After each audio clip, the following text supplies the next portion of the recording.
video. Why can't I get that? No. I'm gonna redo that. Hey everyone, today I am doing a top 10 board games to play after Catan. Now I'm calling it a top 10 because it is the top games in each category that we bought just to decide if we liked that type of game or not.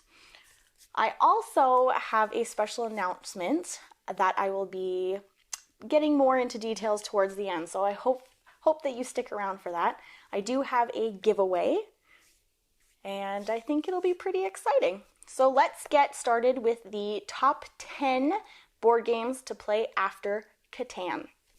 Okay, so the first game on the list, not necessarily number one, but number one in abstract game to me. This is Azul. It is abstract. It is for 2 to 4 players, and it plays 30 to 40 minutes. Now all the tiles are placed on these nice little circular pads, and you're placing 4 on each of them. However many there are depends on how many players are playing the game. Now what you do is you draw one tile or all the colors on that little pad, and you're taking all of them and you're placing them on the left hand side of your board.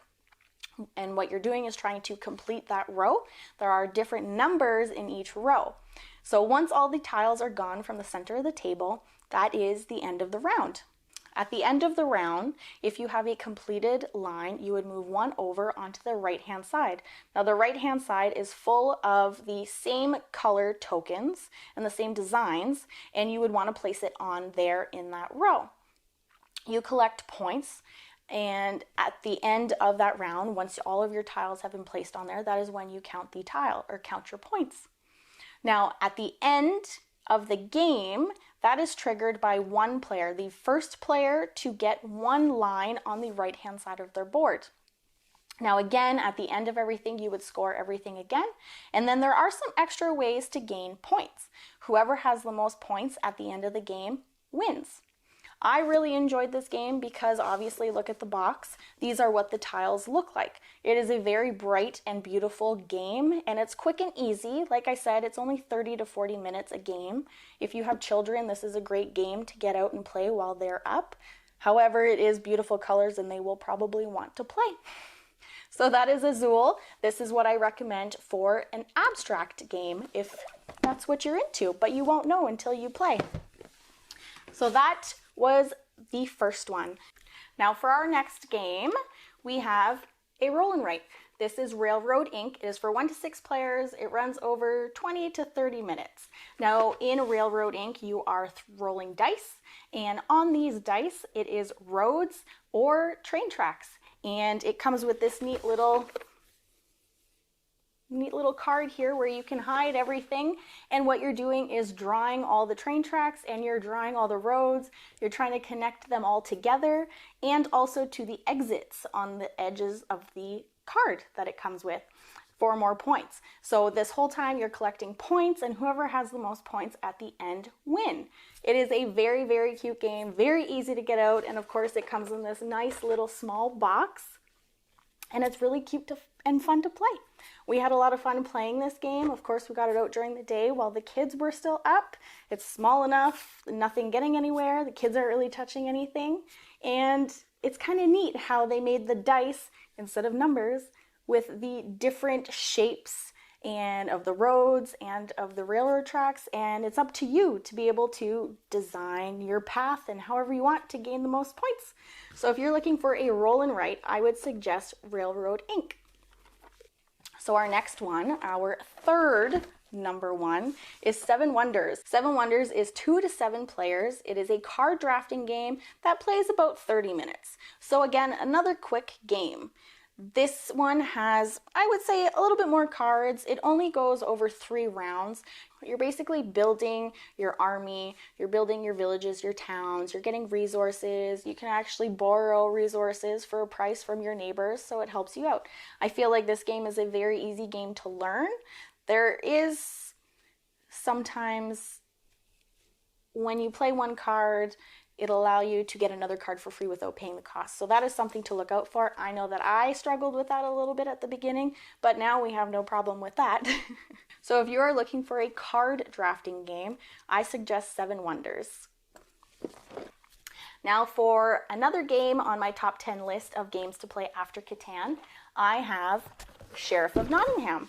Sheriff of Nottingham is a bluffing game. It is for 3 to 5 players and it plays about 60 minutes.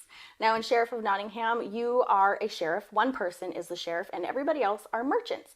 You're trying to, the cards in the game are like resources and you're trying to get them into the town. Now the sheriff can, if they choose to, peek at those cards and the resources that you're trying to bring into his town. Now he's looking for contraband or perhaps looking for something that you didn't declare. And if the sheriff finds something, then you're in trouble. But your goal is to try to get the contraband through into town so that you can kind of get a little bit more points at the end of the game. They're kind of hidden cards and nobody really knows what you have until the end.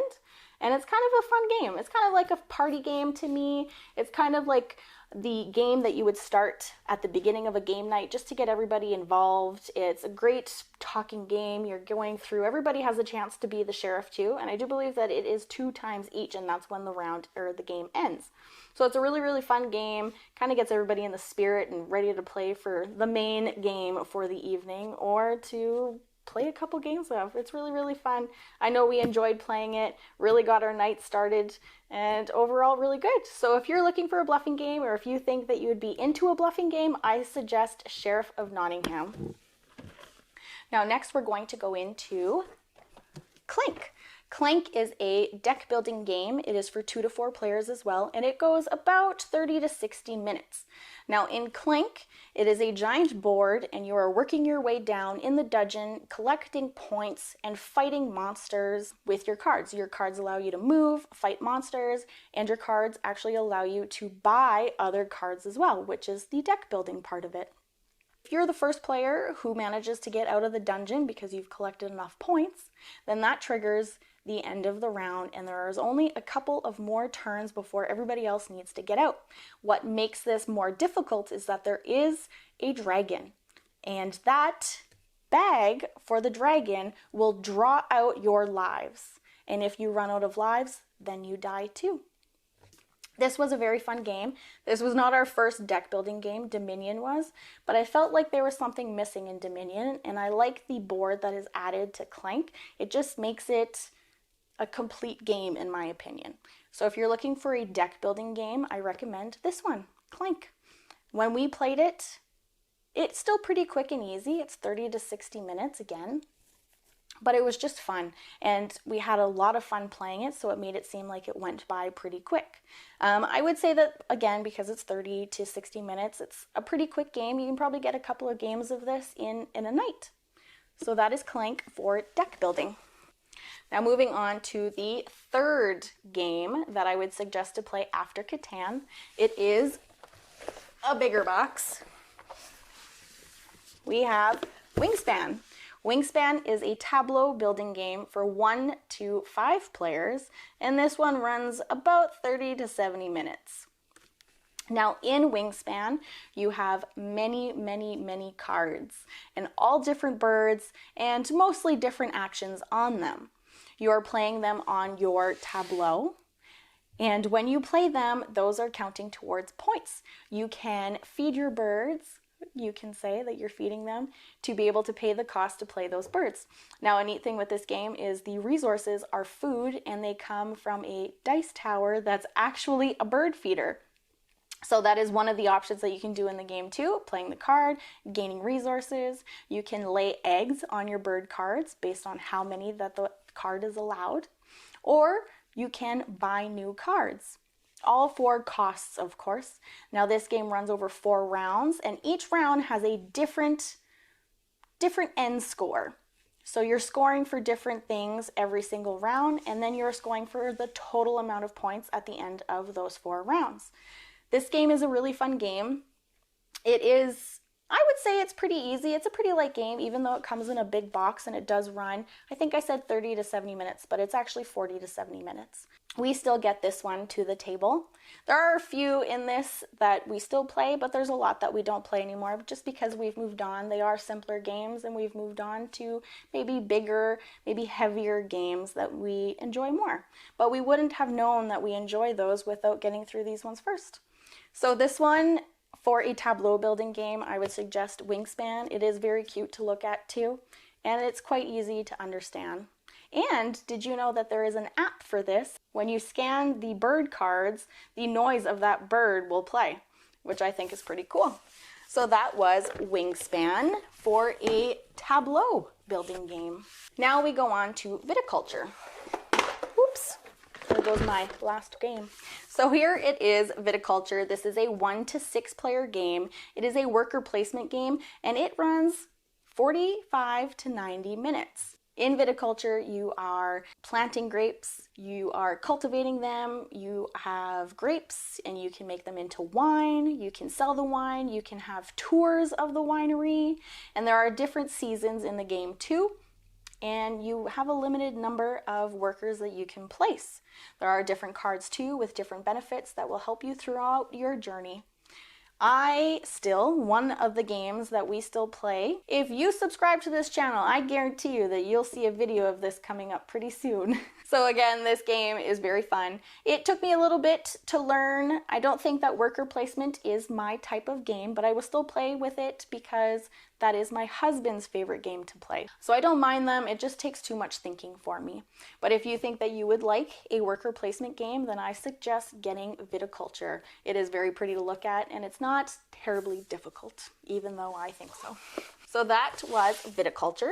Next we move on to, lots of noise, Carcassonne. Carcassonne is a tile placement game for 2 to 5 players and it runs for 35 minutes. Now in Carcassonne, you are laying down your tiles and you're placing your workers, your meeples.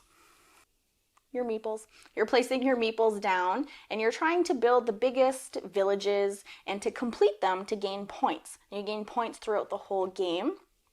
And there are different. This one comes with the mini expansions of the river and the abbot. So those add different things to it as well. Even though it does come with 2 little expansions in it, I would say that this game is pretty base and pretty easy. I play this one with my kids and they understand how to play it. It's pretty easy to collect points. You can also gain some from finishing or completing the roads when you place down the tiles. You can also battle over different villages if somebody else places their worker or their meeple on a village and they end up merging. So that is a pretty neat idea that they had with this game, I guess. So if you're looking for a tile laying game, I would suggest Carcassonne. It's pretty fun. Now we go on to another game. This one is, there's a lot of little cubes in here and I thought it would have made more noise. Now we go on to Pandemic. Pandemic is a co-op game, which is not my thing, actually. I don't know if you knew that, but I don't necessarily like co-op games. I like to do what I want to do and not have anybody tell me that I shouldn't. But there are a lot of people out there that do like co-op games because it is fun to talk and work everything out as a group. And if you think that you would like it, then I suggest Pandemic. Now in Pandemic, this is for 2 to 4 players and it plays over 45 minutes. Now in Pandemic, you are people. You play as people, scientists, and different things like that. And you travel around the world and you're trying to eradicate these viruses. If you eradicate all 4, or depending on expansions, you want to eradicate 5, I think. Once those are eradicated, then you guys win. But there are a lot of ways to fail the mission. This one hits a little close to home these days. But if you think that you would want to try out a co-op game, I would suggest Pandemic. Whenever we played it, we did have a lot of fun with it. I will give it that. Now, our very last game that fell on the floor, and I got to pick it up. So the next game that fell on the floor is The Crew. Now, I had a really hard time. This is a trick playing game. It is for 2 to 5 players, and it plays over 20 minutes. But you can play for as long as you want because there's 50 different missions that you guys can complete. I had a real hard time to wrap my head around this game. I had never played a trick-taking game before, so I didn't know that I would enjoy it, even though I still have a hard time wrapping around my mind on it the first couple of times. Now, in the crew, you are an astronaut and you're taking off to complete some missions. Now, the rulebook has 50 different missions that you can complete. Basically, I don't know if you know what trick-taking is, but in the game, you have a little mini card and it tells you which card that you need to end the game with or end the round with in your discard pile. So you're basically trying to go around and make sure that your card that you place is the highest one so that you are able to bring that into your discard pile with the card that you need. Now, like I said, this was very hard for me to wrap my mind around, but after a couple of rounds, it starts to get easier. And like I said, I don't think I said it this time. This is my second time saying this. Or take. This is my second take recording this one. This is one of my top 10s sitting at number 9. Even though I didn't like it for the first couple of times and it was really hard to wrap my head around it, I really like it now. So if you think that maybe you'd like to try out a trick-taking game, I would suggest The Crew. So there was my top 10 games to play after Catan. I hope that you enjoyed them. If you have them and you've played them, let me know down below. If you think that you would like to try them, or maybe I can help you with picking out a different game. If you want to let me know what kind of game that you think that you'd be into, I'd be grateful if I could give you some advice on that. And just let me know in the comments below. I always answer all of the comments. Now for the moment that you guys have been waiting for, I'm sure. I have a giveaway. This is my very first giveaway and I'm super excited for you guys. I went to the board game store the other day and I feel like this is the last copy in the city, so I bought it. I bought it for you guys. I already own it. I've done multiple videos on it. It's a pretty popular game on my channel anyway. If you want to watch any of those, I'll link them up here for you. So if you guys are ready, I have a copy of Lost Runes of ARNAK for you guys to win. I will link all of the information, or I guess I'll write all of the information down in the description down below. I'll post a couple links there for you guys too. The only thing that I am asking for is to subscribe to my channel and to write in the comments below what game got you started in the hobby. This giveaway runs from today until April 18th, and I will be choosing you winner from the comments down below. So don't forget to leave that comment and subscribe to my channel, and that will be the winner. I will pick a comment. I'll pick a comment. Anyway, there is a website that will do it for me. And I will post it on my Instagram. I will post it on Facebook. Of course, it will be down here. I will post it on Twitter just to make sure that you guys are aware that I am giving away a copy of Lost Runes of ARNAK. So hopefully you enter. Hopefully you're as excited as I am about this giveaway. Tell all your friends. Anyway, this was top 10 board games to play after Catan with a giveaway, and I hope you enjoyed it, and I will catch you next video. Wait, what? What is happening? What is happening? I don't understand this.